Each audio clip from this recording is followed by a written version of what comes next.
The Scottish Government's announced plans to continue the rent cap scheme, which was due to end in April. It was introduced in 2022 as a response to the cost of living crisis. The emergency legislation temporarily froze rent increases for private and social tenants, as well as student accommodation. Earlier, we spoke to Ben Twomey, the Chief Executive of Generation Rent, to see what the new legislation will mean for renters.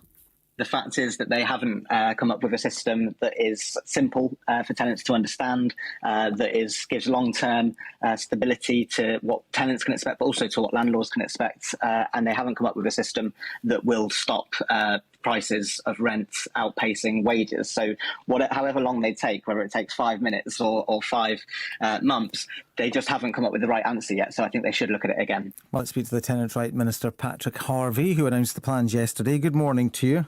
Good morning. Short-term and confusing, according to Ben Twomey. Do you need to potentially look at this again?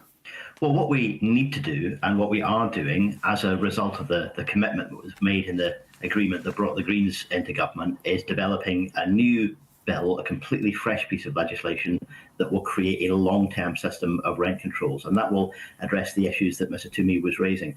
What we're very clear about, though, is that the cost of living crisis was an emergency. It still is an emergency. The emergency legislation that we brought in, because it's emergency legislation, had to be temporary.